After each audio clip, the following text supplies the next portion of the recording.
करने पर लगी हुई पार्टियां हैं। ये अकेली भारतीय जनता पार्टी है जो इस मूल मंत्र पर चल रही है, सबका साथ, सबका विकास, सबका विश्वास, सबका प्रयास। और मैं यहां दावे से कह सकता हूं कि मैं हूं या मंच पर बैठे लोग हैं या सामने बैठे नेतृत्व है, कोई भी अपने परिवार के कारण नहीं है, वह अपने कर्म के कारण है और वह अपनी पार्टी में खड़ा है। इस बात को भी हमको ध्यान में रखना चाहिए। यह हमारी पार्टी की विशेषता है और इसलिए इस विशेषता को हमको ध्यान में रखना चाहिए। मैं एक बात और कहना चाहता हूं कि हम सब लोगों को अपने आत्मविश्वास हमेशा अपने साथ रखना चाहिए और आत्मविश्वास के साथ साथ आत्मचिंतन भी लगातार करना चाहिए। कोई बाहर वाला हमको नहीं बताता, हमें खुद मालूम है हमें क्या करना है। इसलिए हमारा विश्वास भी न डगमगाए और हमारी चिंतन की प्रक्रिया भी लगातार चलती रहे, इसका हमको ध्यान रखना चाहिए। और इसीलिए मैं तमाम कार्यकर्ताओं से, तमाम लोगों से यह कहना चाहूंगा कि मैं कई बार देखता हूं, मैं आज अपने मुख्यमंत्री जी से, अध्यक्ष जी से, सभी लोगों से चर्चा कर रहे थे। मैं हमेशा कह रहा था we are the political parties, और we are the political party राजनीतिक दल हैं और हम उस राजनीतिक दल के कार्यकर्ता हैं जिसे इस बात का बोध होना चाहिए, जो समय की परिस्थितियों को परिवर्तित करने की ताकत रखता है, इस नेतृत्व को हमकी क्षमता देनी है। और इसीलिए हम कहते हैं कि हम पोस्टमैन नहीं हैं, हम सिर्फ आपकी बात को आगे बढ़ाने वाले नहीं हैं, हम उसमें वैल्यू एडिशन करने वाले लोग हैं, हम परिस्थितियों को बदलने वाले लोग हैं। और इसलिए, और मैं एक बात हमेशा कहता हूं कि हम कार्यकर्ता हैं और कार्यकर्ता के साथ आप भी नेता हैं और हम भी नेता हैं।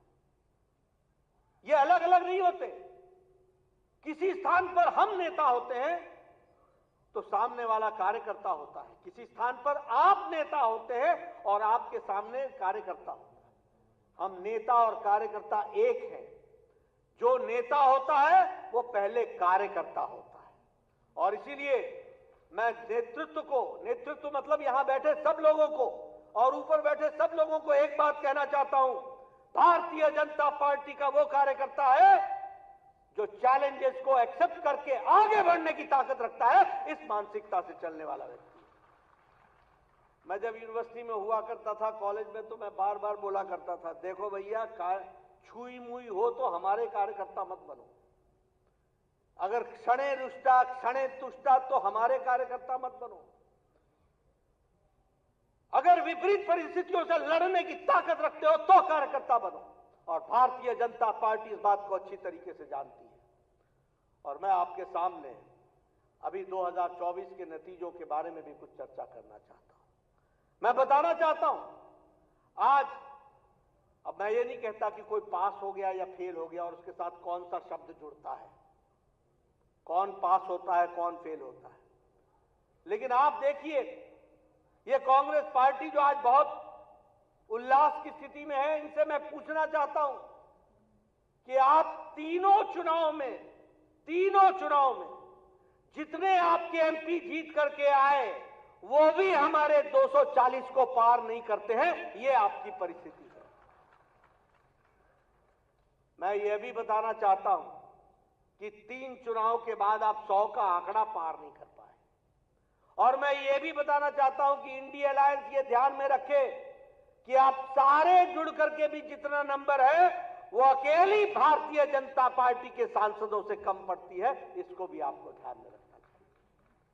मैं मित्रों आपको बताना चाहता हूं, 13 राज्यों में, 13 स्टेट्स में कांग्रेस पार्टी जीरो रही है, जीरो, एक भी एमपी नहीं आया है 13 राज्यों। और इसके साथ साथ मैं ये भी बताना चाहता हूं कि हमारे गुजरात, महाराष्ट्र, गुजरात, छत्तीसगढ़ और मध्य प्रदेश, यहां 64 सीटों पर, जहां सीधी लड़ाई हुई है कांग्रेस पार्टी से, 64 सीटों पर, 64 में से 2 सीटें कांग्रेस को आई हैं, 62 सीटें भारतीय जनता पार्टी को गई है। यह भी हमको ध्यान में रखना चाहिए। और इसके साथ साथ मैं यह भी बताना चाहता हूं कि कांग्रेस का अकेले जहां चुनाव लड़ी है वहां इसका स्ट्राइक रेट है 26%, और जहां ये अन्य दलों के साथ चुनाव लड़ी है वहां इसका स्ट्राइक रेट है 50%। यानी कांग्रेस पार्टी आज परजीवी पार्टी हो गई है, अपने पर खड़ी नहीं है, अपने वोट पर खड़ी नहीं है, ये दूसरों के वोट पर, अंग्रेजी में इसको कहते हैं पैरासाइट। और आप यहां परजीवी पार्टी यानी लता की तरह किसी पेड़ के साथ चिपक करके खड़े होने की बात करती है। और यह भी हमको ध्यान में रखना चाहिए कि यह पार्टी दूसरों के सहारे खड़े होकर के उन पार्टियों को कमजोर कर देती है और खुद खड़े होने का प्रयास करती है। ये कांग्रेस पार्टी का चाल चरित्र है, ये भी हमको ध्यान में रखना चाहिए। इसलिए मित्रों, अगर मैं चुनाव की दृष्टि से बातचीत करूं तो मैं ये कह सकता हूं कि आज ये पार्टियां बैसाखियों पर खड़ी पार्टी है। कांग्रेस पार्टी रीजनल पार्टीज के आधार पर खड़ी पार्टी है, पैरासाइट पार्टी है, परजीवी पार्टी है। ये अपनी ताकत पर खड़ी नहीं होती।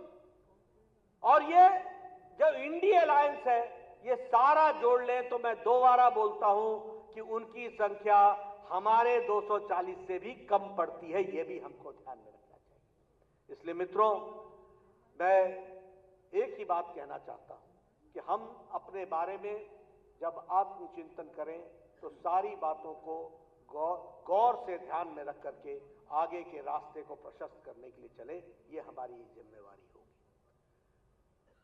अब मैं ये भी बताना चाहता हूं, आप सब लोग भी इस चर्चा को सुनते रहे कि लोगों में भ्रम फैलाने की कोशिश हुई कि संविधान समाप्त हो जाएगा, संविधान पर आघात होगा, संविधान को हम तोड़ मरोड़ देंगे। मैं ये पूछना चाहता हूं, ये संविधान के साथ छेड़छाड़ करने का काम का इतिहास किसका है? और मैं चाहूंगा कि आगे आप ये बात जन जन तक पहुंचाएं।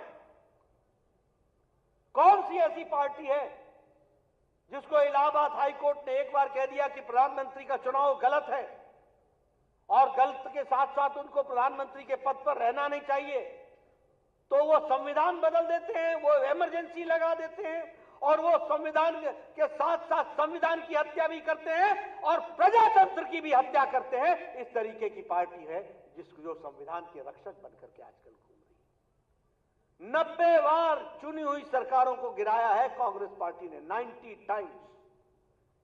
और एक तरफ भारतीय जनता पार्टी मोदी जी के नेतृत्व में 10 साल के अंदर सिर्फ एक जम्मू कश्मीर में राष्ट्रपति शासन लगाया, और वह भी पार्लियामेंट में बोल करके लगाया कि यह टेम्पररी है, इसको उठा दिया जाएगा और हम चुनाव राष्ट्रपति शासन नहीं लगाएंगे। इस बात को हम कह करके चलते। ये आज प्रजातंत्र की दुहाई देने लगे, ये संविधान के रक्षक बन गए। धर्म के आधार पर आरक्षण देने वाले लोग, जो संविधान में साफ लिखा है कि on religious ground there will be no reservation, उसकी धज्जियां उड़ा करके आंध्र प्रदेश में एक बार नहीं 4 बार प्रयास होता है धर्म के आधार पर आरक्षण देना। कर्नाटक में हम धर्म के आधार पर आरक्षण को समाप्त करते हैं, कांग्रेस पार्टी की सरकार आती है, वो दोबारा धर्म पर आरक्षण लगाने का प्रयास करती है। बोलिए, ऐसे लोगों को आगे आने देना है क्या? मैं पूछना चाहता हूं, आगे आने देना है क्या? ये संविधान के रक्षक हैं क्या? ये संविधान की हत्या करने वाले लोग हैं, ये प्रजातंत्र की हत्या करने वाले लोग हैं। अभी इनको बहुत पीड़ा हुई जब हमने ये 25 जून को संविधान हत्या दिवस के रूप में मनाने का तय किया। इनको बड़ी तकलीफ हुई, लेकिन सच्चाई क्या है? संविधान को एक बार नहीं, बारंबार अगर किसी ने आघात पहुंचाने का प्रयास किया है तो वह कांग्रेस पार्टी ने किया है और इनके नेताओं ने किया है। उसको हमको ध्यान में रखना चाहिए। मित्रों, मैं एक बात और बार बार कहता हूं और मैं उसको फिर से यहां पर भी दोहराना चाहता हूं। देखिए, देश को आगे ले जाने का रास्ता अगर है तो सिर्फ वो भारतीय जनता पार्टी है। ये हमको स्पष्ट हो जाना चाहिए और ये हमारे ध्यान में बारंबार गूंजता रहना चाहिए दिमाग में कि इसके वाहक हम ही हैं। मैं आपसे ही एक प्रश्न पूछता हूं, आप बताइए 1500 पार्टियां हैं देश में, कौन सी ऐसी पार्टी है जो विचारनिष्ठ पार्टी है? कौन सी ऐसी पार्टी है? आप बताइए। Congress party centre to right, centre to left, left to right, right to left, जिसका विरोध किया उसके साथ समझौता किया, जिसके साथ समझौता किया उसका विरोध किया, कोई भी विचारधारा नहीं है। आप बताइए, आपके यहां जो रीजनल पार्टीज हैं, किसी में भी कोई विचारधारा है? कोई विचारधारा है? यह अकेली भारतीय जनता पार्टी है जो विचारनिष्ठ पार्टी है। और इसीलिए हम गौरव के साथ कह सकते हैं कि अगर श्यामा प्रसाद मुखर्जी ने 52-53 में कहा कि धारा 370 जानी चाहिए, तो हम लगातार आपके और हमारे जैसे करोड़ों करोड़ों कार्यकर्ता 4-4 पीढ़ियां खपा करके उस 2020 के 6 जून का, जुलाई का इंतजार कर रहे थे, जब मोदी जी की इच्छा शक्ति ने और अमित शाह की रणनीति ने धारा 370 को धाराशाही कर दिया। यह भी हम लोगों ने देखा। हम ही हैं वो आइडियोलॉजिकल पार्टी, हम ही हैं वो आइडियोलॉजिकल पार्टी। और मैंने पहले भी कहा था, मैं इसलिए पत्रकार बंधु भी नोट कर लें, सारे चुनाव में मैंने कहा राम मंदिर हमारे लिए चुनाव का मुद्दा नहीं है। राम मंदिर करोड़ों करोड़ों लोगों के आस्था का मुद्दा है और आस्था से जुड़ा हुआ विषय है। और यहां मैं ये फिर से बताना चाहता हूं, 1987-88 में पालमपुर के अधिवेशन में भारतीय जनता पार्टी ने कहा था कि हम राम मंदिर के बनाने के रास्ते को प्रशस्त करने के लिए सक्रिय भूमिका अदा करेंगे। ये हमारे वाक्य हैं जो हम लोगों ने प्रस्ताव में पारित किया था। और इस वाक्य के लिए एक बार नहीं, अनेकों बार एक साथ कई सरकारों की आहुति दी, कई बार लड़ाई लड़ी, कई बार जीते, कई बार हारे, कई मुसीबतें सही, लेकिन यह भी हम लोगों ने अपनी आंखों से देखा कि जनवरी के महीने में 22 जनवरी के दिन प्रधानमंत्री मोदी जी के कल कबलों द्वारा भव्य रामलला की मूर्ति का प्राण प्रतिष्ठा हुआ। वो भी हम लोगों ने इतिहास में दर्ज होते हुए देखा। इसलिए we are ideological based party, हमारी विचारनिष्ठ पार्टी है। अगर पंडित दीनदयाल उपाध्याय ने कहा एकात्म मानववाद, उस समय लोग बोलते थे हमें ये एकात्म मानववाद समझ में नहीं आता है। और जब हमारी जनता पार्टी की सरकार बनी 77 में, और हमारी जब राजस्थान में सरकार बनी, जब हमारी हिमाचल में सरकार बनी, हमारे मुख्यमंत्री बने, हमारी मध्य प्रदेश में सरकार बनी, तो उसी को कार्यान्वित करने के लिए हम लोगों ने अंत्योदय शुरू किया। और उसी का सरलीकरण करते हुए प्रधानमंत्री मोदी जी ने एक मंत्र दिया, सबका साथ, सबका विकास, सबका विश्वास, सबका प्रयास। मैं ये बात इसलिए बोल रहा हूं कि हम लोगों ने 60 के दशक में, 70 के दशक में, 80 के दशक में, 90 के दशक में अपने विरोधियों से सुना, बारंबार सुना, what is your economic model, what is your economic model, आपकी इकोनॉमिक मॉडल क्या है बताओ, आपकी अर्थनीति क्या है ये बताओ। वो अर्थनीति को सरलीकरण के जाने के बजाय जटिल बना रहे थे। वो सामान्य व्यक्ति को समझ में न आए इस तरीके से अपनी अर्थनीति की व्यवस्था कर रहे थे। लेकिन प्रधानमंत्री मोदी जी ने हमारी अर्थनीति को सरलीकरण करके हम सबके सामने रखा, सबका साथ, सबका विकास, सबका विश्वास, सबका प्रयास। और उसी विषय को लेकर के हम आगे बढ़े हैं और हमने उसको पूरा करने का प्रयास किया है। मैं यहां जब आइडियोलॉजिकल बेस्ड पार्टी की बात करता हूं, तो मैं यहां आपको यह भी बताना चाहता हूं कि we are the only cadre based party. इस बात को आप ध्यान में रखिए।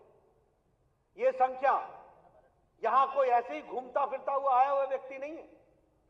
वो किसी न किसी क्रम के अनुसार, वो किसी न किसी जिम्मेवारी के अनुसार वह आज यहां पर उपस्थित है। और इसीलिए हम कहते हैं कि 18 करोड़ की हम पार्टी हैं और 18 करोड़ की पार्टी में हमारे 1,16,000 शक्ति केंद्र हैं और 10,40,000 बूथ में 6,80,000 बूथ पर हमारे बूथ के अध्यक्ष और बूथ की समिति है। ये पार्टी अकेली भारतीय जनता पार्टी है। और अगर मैं मास फॉलोइंग की बात करूं तो सबसे ज्यादा सांसद, 1500 से ज्यादा हमारे विधायक, हमारे 300 से ज्यादा हमारे एमएलसी और हमारे लगभग 200 से ज्यादा हमारे मेयर्स और हमारे चुने हुए हजारों से ज्यादा ब्लॉक के सदस्य और हमारे चेयरमैन चुन करके आए हैं। We are the only mass following party. अगर जनता किसी के साथ जुड़ी है तो वो भारतीय जनता पार्टी के साथ जुड़ी है। और यहां बताना चाहता हूं मैं, एनडीए की 17 स्टेट में सरकारें हैं एनडीए की, और विशुद्ध भारतीय जनता पार्टी की 13 राज्यों में सरकारें हैं। और आपको जानकर खुशी होगी कि 58% के भूभाग पर भारतीय जनता पार्टी का कमल खिल रहा है और 57% की जनता पर भारतीय जनता पार्टी का शासन चल रहा है। ये भारतीय जनता पार्टी है। इसलिए हमें यह ध्यान में रखना चाहिए कि किस तरीके की पार्टी के हम सदस्य हैं, किस तरीके से हम पार्टी को आगे बढ़ाने का काम कर रहे हैं। और जब मैंने आइडियोलॉजिकल पार्टी की बात की तो हम लोगों ने छदम जो सेकुलरिज्म था, इसको हम लोगों ने, स्यूडो सेकुलरिज्म था, इसको भी हम लोगों ने चैलेंज किया। तुष्टीकरण के खिलाफ हमने लड़ाई लड़ी और उसी के साथ साथ जो व्यवस्था, अर्थव्यवस्था चरमराई हुई थी, उसको एक सुदृढ़ अर्थव्यवस्था के रूप में खड़ा करने का काम किया। तो प्रधानमंत्री मोदी जी के नेतृत्व में भारत ने किया। इस बात को हमको, भारत में हुआ है, इस बात को हमको ध्यान में रखना चाहिए। आप 2014 के पहले की तस्वीर देख लीजिए। मैं बार बार इस बात को इसलिए कहता हूं कि हम सब लोग बड़े साधु प्रकृति के आदमी हैं, बहुत साधु। बुरा नहीं मानिएगा, लेकिन कई बार मुझे लगता है we are more social worker and less political worker. We should be social worker. आखिर सेवा ही संगठन किसी और राजनीतिक दल ने नहीं किया। अगर सोशल काम भी किया है तो उसमें अगर सबसे ज्यादा किया है तो भारतीय जनता पार्टी ने किया। लेकिन हमें राजनीतिक भी होना चाहिए और राजनीतिक दृष्टि से एक हमें हमेशा ध्यान में रखना चाहिए कि लोगों की आगे देखने की आदत होती है और भगवान ने भी हमको पीछे आंखें नहीं दी हैं, इसलिए हम देखते आगे हैं और आगे की सोचते हैं। पर हम भूल जाते हैं कि हमने यात्रा कहां से प्रारंभ की थी। हम भूल जाते हैं कि हम कहां खड़े थे और हम कहां से चले और कहां पहुंचे। याद करो 2014 के पहले का दिन। आप बताइए 2014 के पहले का दिन कैसा था, क्या परिस्थिति थी। भ्रष्टाचारी देश कहलाता था, पॉलिसी पैरालिसिस कहलाता था, रिमोट कंट्रोल से चलने वाला देश था, अर्थनीति हमारी लड़खड़ा चुकी थी, हमारे यहां कोई निवेश करने के लिए आता नहीं था। और याद करो उत्तर प्रदेश 2017 तक कैसा उत्तर प्रदेश था। आप दंगे भूल गए क्या? आप माफिया राज भूल गए क्या? क्या आप अराजकता भूल गए क्या? क्या किस तरीके से लोग पलायन कर रहे थे इसको भूल गए क्या? क्या आप भूल गए कि बहु बेटियां सुरक्षित नहीं थी? क्या आप भूल गए थे कि व्यापारी उत्तर प्रदेश को छोड़ करके जा रहे थे? मैं इसलिए ये सब आपको याद दिलाता हूं और दिलाना चाहता हूं कि याद रखना, उजाले का महत्व तो तब समझ में आता है जब अंधकार की त्रासदी ध्यान में हो। अगर अंधकार की त्रासदी ध्यान में नहीं होगी तो उजाले का महत्व समझ में नहीं आएगा। अगर पूर्णमासी तब समझ में आएगी जब अमावस्या की रात देखी हो। और इसीलिए मैं आपको हमेशा कहता हूं, politics is dynamic, politics is always, it is always related. हमेशा हमको देखना पड़ेगा हम कितना चले, कितना आगे बढ़े और हम कहां आज पहुंचे। चाहे उत्तर प्रदेश की तस्वीर ले लीजिए, चाहे आप देश की तस्वीर ले लीजिए। प्रधानमंत्री मोदी जी ने रिफॉर्म, परफॉर्म एंड ट्रांसफॉर्म इसको आगे बढ़ाया और उसी को उत्तर प्रदेश की सरकार ने भी 2017 के बाद योगी जी के नेतृत्व में करने का प्रयास किया है। मैं यहां आपको बताना चाहता हूं, स्पीड, स्केल और स्किल, इसको अगर किसी ने लागू किया है तो देश में इसको अग्रसर होकर के भूमिका को प्रधानमंत्री मोदी जी ने लागू किया है और उसी को उत्तर प्रदेश में भी हम सब लोगों ने आगे बढ़ाने का काम किया है। मैं यहां आपके सामने यह भी बताना चाहता हूं, आज अर्थ की व्यवस्था की चर्चा हो। आप सब लोग ध्यान रखिए, क्योंकि आप सब पॉलिटिकल कार्यकर्ता हैं और आपके ध्यान में होना चाहिए और आपके जहन में होना चाहिए कि हम पॉलिटिकल कार्यकर्ता के दृष्टि से हम कौन सा डिस्कोर्स लोगों के सामने खड़ा कर रहे हैं, कौन सा नैरेटिव हम खड़ा कर रहे हैं। मुझे समझ में नहीं आता, ये कांग्रेसी भाई और वो भाई बहन दोनों मिला के, ये सब लोग पढ़े लिखे अनपढ़ मुझे दिखते हैं। और ये मैं आपके सामने नहीं बोल रहा हूं, ये मैंने राज्यसभा में भी कहा है, अपने वक्तव्य में भी कहा है। ये पढ़े लिखे अनपढ़ हैं। सुरेंद्र नागर जी इसके चश्मदीद गवाह है। मैंने कहा है कि ये पढ़े लिखे अनपढ़, इनको मालूम नहीं है। ये सब लोग खड़े होकर के बोलने लगते हैं अनएम्प्लॉयमेंट, बेरोजगारी बेरोजगारी, फिर इसके साथ साथ बोलने लगते हैं महंगाई। ये मुद्दे ला करके खड़ा करते हैं। मैं आपके सामने कुछ विषय रखना चाहता हूं। आज कोरोना की मार के बाद और यूक्रेन और रशिया के कॉन्फ्लिक्ट के बाद अगर कोई देश है जिसको इंटरनेशनल मॉनेटरी फंड ये कहता है कि अगर कोई ब्राइट स्पॉट है तो वो इंडिया है, वो भारत है, ये बड़े स्पष्ट शब्दों में मॉर्गन स्टैनली कहते हैं। मॉर्गन स्टैनली कहता है India is different after 2014। Bharat अलग है 2014 के बाद। और मूडीज वो बोलते हैं कि we should see that in coming times the forecast is that India's growth rate is going to remain above 6.8%। ये मूडीज बोलते हैं। मैं आपके सामने ये बात इसलिए कहना चाहता हूं क्योंकि साधारण शब्दों में आपको जनता को बताना पड़ेगा। और वो क्या बताना है आप देखिए, यूनाइटेड स्टेट्स ऑफ अमेरिका का ग्रोथ रेट है 2.7%, 2.7% अमेरिका का है, जो विकसित देश है। जर्मनी का है 0.2%, फ्रांस का है 0.7%, जापान का है 0.9%। मैं जितने नाम ले रहा हूं सब विकसित देश हैं।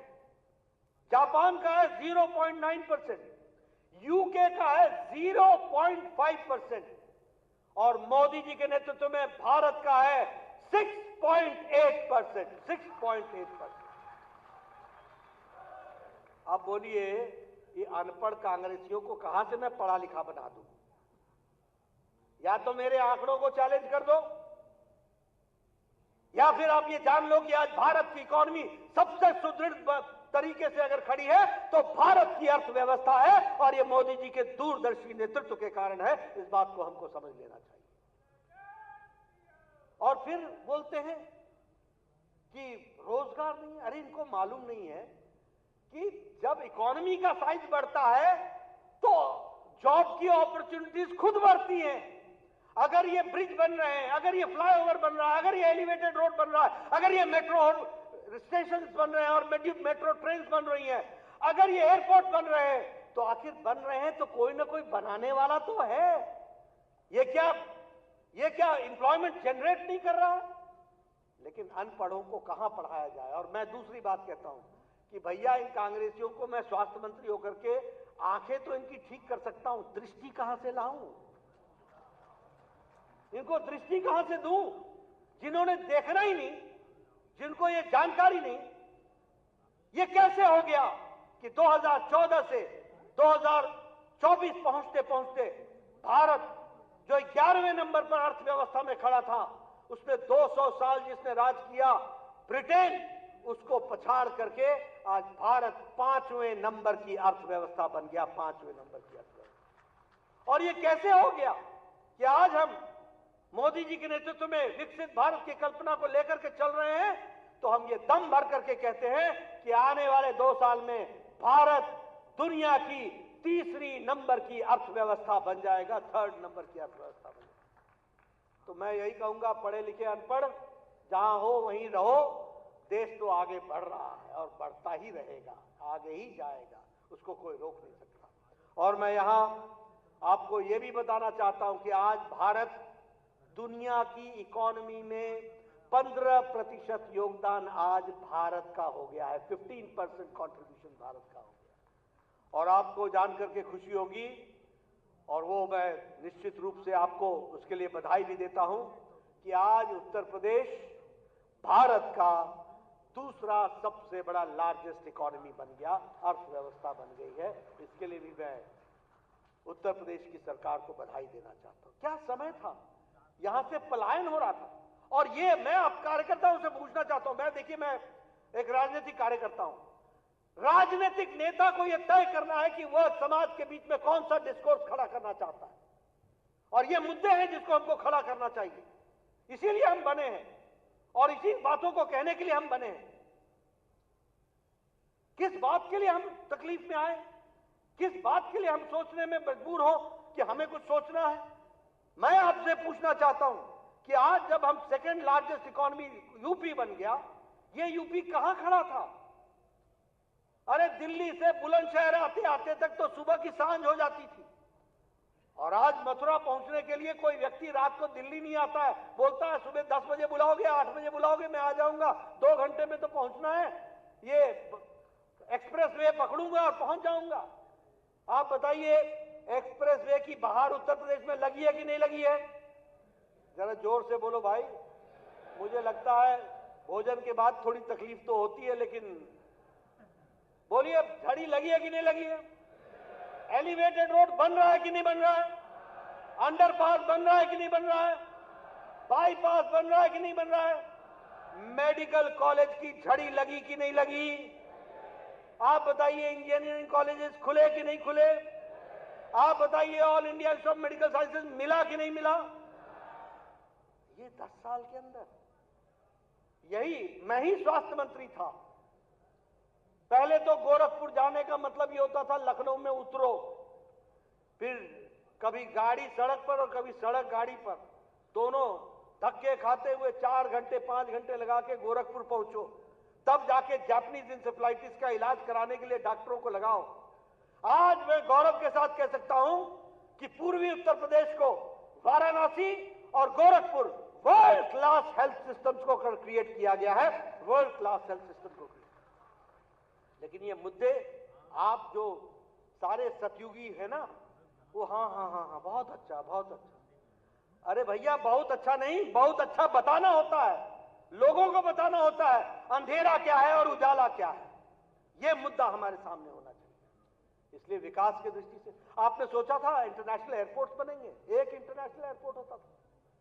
आपने सोचा था कि एयरपोर्ट्स बनेंगे, आज आगरा जाना हो तो अलग एयरपोर्ट है, लखनऊ आना हो तो अलग एयरपोर्ट है, इलाहाबाद जाना हो तो बात अलग है, और इंटरनेशनल एयरपोर्ट बन रहे हैं। और कौन, और मोदी जी का सपना क्या है कि हवाई चप्पल पहनने वाला हवाई जहाज पर चढ़ेगा, इस बात को पूरा करना है। बोलिए, उसके लिए हमको आगे बढ़ना है कि नहीं बढ़ना है? पूरी ताकत लगानी है कि नहीं लगानी है? यही मुद्दे हैं जिनको हमको आगे करके बढ़ाना। मैं तो बार बार बोलता हूं, आपको बार बार याद दिलाने के लिए बोलता हूं। अरे स्टील में रॉ मटेरियल के लिए हम चाइना का इंतजार करते थे, आज भारत दूसरे नंबर का स्टील का एक्सपोर्टर हो गया दुनिया में। स्टील प्रोडक्शन में भारत दूसरे नंबर पर खड़ा है, पेट्रोकेमिकल्स में भारत आगे बढ़ चुका है। फार्मास्यूटिकल्स की जिम्मेवारी प्रधानमंत्री मोदी जी ने आजकल मुझे दी है, लेकिन चुनाव के दौरान मैं आपको आकर के बताता था कि फार्मास्यूटिकल्स में, दवाई बनाने में भारत दुनिया में दुनिया की डिस्पेंसरी बन चुका है। सबसे सस्ती और सबसे कारगर दवाई, असरदार दवाई आज भारत बना रहा है, भारत। और आपको जानकर के आश्चर्य होगा कि अमेरिका के लोग भी अब भारत के मेडिसिन का उपयोग कर रहे हैं। उनको भी भारत की दवाई सस्ती दिखती है, और वो जो प्रोड्यूस कर रहे हैं वो भी भारत की दवाई ले रहे हैं। उसी तरीके से आप देखिए, मोबाइल्स की बात मैंने बार बार कही, मैं आज भी आपके सामने कहना चाहता हूं। एक समय में हमारे पास मोबाइल होता था made in China, made in Korea, made in Taiwan, made in Indonesia, ये मेड इन मलेशिया, ऐसे ऐसे मोबाइल लेके हम घूमते थे, पता नहीं क्या क्या नाम होते थे उनके। आज भारत 97% मोबाइल, 97% मोबाइल भारत बना रहा है। एप्पल भी अब भारत में बन रहा है। ये परिस्थितियां बन रही, और इसीलिए जब मैं इसकी बात करता हूं तो आपको यह बताना चाहता हूं, आज हम जापान को पछाड़ करके हम तीसरे सबसे लार्जेस्ट ऑटोमोबाइल मार्केट बन गए। अब मैं आपसे एक सिंपल सा सवाल पूछता हूं, दुनिया में तीसरे नंबर का ऑटोमोबाइल मार्केट भारत है। ये गाड़ियां खरीद तो तभी रहे होगे ना जब जेब में पैसा होगा। बिना जेब में पैसे के तुम गाड़ियां खरीद रहे हो, और हर साल लाखों में गाड़ियां बन रही हैं और लाखों में गाड़ियां खरीदी जा रही हैं। ये भारत की बढ़ती हुई इकोनॉमी का नतीजा है जिसको हमको ध्यान रखना चाहिए। लेकिन हाँ, हमारी जिम्मेवारी है कि हम ये सारी बातें सही ढंग से लोगों को बताएं और उनको इन सब चीजों में अपने आप तरीके से जोड़ने का प्रयास करें। प्रधानमंत्री मोदी जी ने टैक्स के डिवोल्यूशन में उत्तर प्रदेश को टैक्स के डिवोल्यूशन में, और साथ में इसके साथ साथ जो हम अपना उनको जो ग्रांट्स इन एड देते हैं, दोनों में 3.5 गुना का इजाफा किया गया है। 3.5 गुना का इजाफा किया गया है। और आज जो फंड आपको 1.2 लाख करोड़ रुपए मिलता था, आज 4.4 लाख करोड़ रुपए उत्तर प्रदेश को मिल रहा है विकास के लिए। वो भी हमको ध्यान में रखना चाहिए। आयुष्मान भारत में आपने बहुत अच्छा काम किया है, गरीबों की आपने चिंता की है। मैंने मेडिकल कॉलेज की आपके सामने चर्चा की, 27 मेडिकल कॉलेजेस नए खुले हैं और इस तरीके से काम को आगे बढ़ाने का काम हमारी सरकार ने किया है। मैं इन विषय विकास के बारे में तो आपके सामने बहुत कुछ रख सकता हूं, लेकिन आपका ज्यादा समय न लेता हुआ उत्तर प्रदेश की सिर्फ बात करूं तो फिर चाहे हमारे एथेनॉल के प्रोडक्शन की बात हो, आज मुझे खुशी है आपको बताते हुए, और मैं चाहूंगा यहां बैठे हर लोग किसी भी गांव में जाएं, किसी भी चौपाल में जाएं, कहीं भी जाएं, हर एक को एक बात याद दिलाइएगा कि एथेनॉल में भी उत्तर प्रदेश आज नंबर 1 का राज्य हो गया है। नंबर 1 का राज्य हो गया। 118 करोड़ लीटर्स का इथेनॉल आज उत्तर प्रदेश बना रहा है। बताइए, इतना बड़ा काम, और इन कामों को हम लोगों के सामने न रखें या उन लोगों को इसकी जानकारी ना मिले, ये हमारे लिए उचित नहीं होगा। इसको हमको ठीक करना चाहिए। उसी तरीके से लगभग आप 1 करोड़ महिलाओं को आप 12,000 रुपए की उनको आर्थिक सहायता साल की दे रहे हैं, उसके लिए भी मैं आपको बधाई देना चाहता हूं। और उसी तरीके से अन्य तरीके से मुझे बताया गया कि हमारे अपने आर्म कांस्टेबलरी में, उसमें भी आपने 4 गुना महिलाओं की संख्या को बढ़ाया है, महिला शक्ति को आपने ताकत दी है, उसके लिए भी मैं आपको बधाई देना चाहता हूं। और ये जो सुमंगला योजना है, इसके तहत भी आप लगभग 14 लाख बहनों को इससे आप बेनिफिट दे रहे हैं। तो इस तरीके से कई कार्यक्रमों को आपने आगे बढ़ाने का काम किया है। मैं मित्रों, जब कांग्रेस पार्टी की बात करता हूं तो मैं आपको एक ही बात बताना चाहता हूं कि एक तरफ जब मैं उत्तर प्रदेश की चर्चा कर रहा हूं तो मैं कह रहा हूं कि इकोनॉमी में नंबर 2 पर आकर खड़ी हो गई, इथेनॉल में नंबर 1 पर खड़ी हो गई, इंफ्रास्ट्रक्चर में सबसे आगे आकर के खड़ी हो गई। और एक राज्य आपने कांग्रेस पार्टी को, कर्नाटक को दिया। आज कर्नाटक में फाइनेंस सेक्रेटरी क्या बोलता है कि we are coming to a dead end, हम एक डेड एंड में आ रहे हैं। There is no finance left for development, कोई विकास के लिए, काम के लिए कोई पैसा नहीं रह गया है। ये चीफ मिनिस्टर का फाइनेंशियल एडवाइजर बोल रहा है। आप बताइए, आप वैसी सरकार चाहते हैं या ऐसी सरकार चाहते हैं? जरा जोर से बोलिए, वैसी सरकार चाहते हैं या ऐसी सरकार चाहते हैं? एक तरफ वो है जो बोलता है कि विकास के लिए पैसे नहीं है, और ये ज्यादा दिन नहीं हुए, 1-1.5 साल हुआ है ऐसी सरकार बने हुए। वहां का चीफ मिनिस्टर का फाइनेंशियल एडवाइजर बोल रहा है। आपको मैं इसलिए बताना चाहता हूं कि किस तरीके से कांग्रेस पार्टी हो या अन्य पार्टियां हो, कैसी सरकारें चलाते हैं। आप क्या गोमती रिवर फ्रंट का घोटाला भूल गए क्या? चलो आपसे उत्तर प्रदेश की बात कर लेता हूं। लैपटॉप का घोटाला भूल गए क्या? जरा जोर से बोलो भैया, भूल गए क्या? अनाज का घोटाला भूल गए क्या? आप बताइए, ये फूड स्कैम हुआ था, उसका घोटाला भूल गए क्या? ये ग्रेटर नोएडा में लैंड का जो आवंटन हुआ था, उसका घोटाला भूल गए क्या? आप बताइए, ये पेंशन स्कैम भूल गए क्या? आप बताइए, एम्बुलेंस का स्कैम भूल गए क्या? ये फॉर्डर का, एनिमल हस्बेंड्री का फॉर्डर का स्कैम भूल गए क्या? अब आप बताइए, सुशासन और कुशासन में अंतर क्या होता है? कमल खिलता है तो सुशासन आता है, और अगर दूसरे लोग आते हैं तो व्यापारी पलायन करते हैं, बहु बेटियां सुरक्षित नहीं रहती हैं, और घोटाले पे घोटाला होता है। इस तरीके की सरकार बनाती है। मुझे याद है 2019 का नतीजा आना था, योगी जी आपको ध्यान में होगा, किस तरीके से चुनाव के पहले ऐसा समझ बैठे थे कि उनकी सरकार आ रही है, और आने के पहले ही अराजकता शुरू हो गई थी। आप लोगों को याद है कि नहीं याद है? ध्यान में है? किस तरीके से काउंटिंग में आए थे वो लोग? जैसे बरसों की दबी हुई तमन्ना पूरी होने जा रही है। उनको मैं बता देना चाहता हूं, ये जो हमारे भारतीय जनता पार्टी का नेतृत्व है ना, ये ऐसी फौज है जो लग जाए तो सदा सदा के लिए आपको आगे आने से रोक देगी। इस बात की ताकत हम लोग रखते हैं, इसको भी हमको समझ लेना चाहिए। और इसीलिए मैं ये कहना चाहूंगा कि हम भारतीय जनता पार्टी के कार्यकर्ता पूरी ताकत के साथ आगे लगेंगे, और पार्टी को सुदृढ़ बनाते हुए, पार्टी को पूरी ताकत देते हुए हम आगे बढ़ेंगे। मैं यहां यह भी बताना चाहता हूं, अंत में अभी इसी लोकसभा के साथ उड़ीसा का चुनाव हुआ। आप सब लोगों ने कभी सोचा था कि हम वहां सरकार में आ जाएंगे? बोलिए, सोचा था क्या? आ गए कि नहीं आ गए? 46% वोट भारतीय जनता पार्टी को मिला है। अरुणाचल प्रदेश में हम लगातार तीसरी बार आ गए। आंध्र प्रदेश में हमारी सरकार आ गई, एनडीए की सरकार आ गई। अरुणाचल प्रदेश में और उड़ीसा में विशुद्ध भारतीय जनता पार्टी की सरकार आ गई, और साउथ में भी तमिलनाडु में 11% से ज्यादा के हम वोट लेकर के आए। और सबसे अच्छी खुशखबरी ये है मित्रों, आप बहुत खुशनसीब हो कि उत्तर प्रदेश के कार्यकर्ता हो। आप उन केरल के भाइयों से पूछो जिन्होंने हजारों की संख्या में अपनी जीवन के दांव में लगा करके उन्होंने लड़ाई लड़ी है, और आज विशुद्ध कमल के निशान पर जीतता हुआ पहली बार लोकसभा में हमारा प्रतिनिधित्व हो रहा है, तो केरल में भी हो रहा है।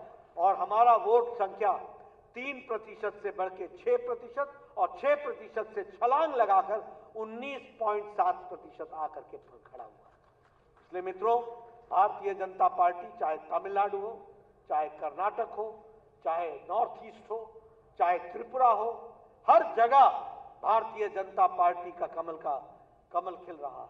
और इसलिए उसका केंद्र बिंदु, जिसको मैं उत्तर प्रदेश मानता हूं, जो जहां काशी है, जहां हमारी सरकार की गंगोत्री है, वहां कमल पूरी मजबूती से खिला है, खिलेगा, खिलता रहेगा, आगे बढ़ेगा। इस विश्वास के साथ हम सब लोग अपने काम में जुटेंगे। आपने मेरी बात सुनी, आपका बहुत बहुत धन्यवाद।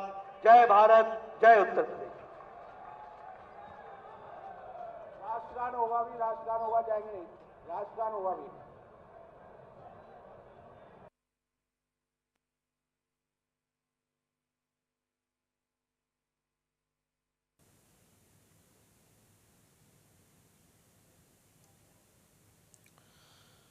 लखनऊ की ये सीधी तस्वीरें इस वक्त आपके स्क्रीन पर। बीजेपी कार्य समिति की ये बैठक, प्रदेश कार्य समिति की बैठक को संबोधित कर रहे थे जेपी नड्डा, जिन्होंने विपक्ष पर जमकर निशाना साधा। और कांग्रेस को लेकर जेपी नड्डा ने कहा कि कांग्रेस एक परजीवी पार्टी है, पूरे विपक्ष के नंबर भी अगर मिला दिए जाएं तो वो भी बीजेपी से कम रहे। कांग्रेस हमेशा दूसरों के सहारे चुनाव लड़ती है, ये बात जेपी नड्डा ने कही। बीजेपी प्रदेश कार्य समिति की बैठक में जेपी नड्डा का संबोधन। नड्डा बोले कि बीजेपी भविष्य की पार्टी है, लगातार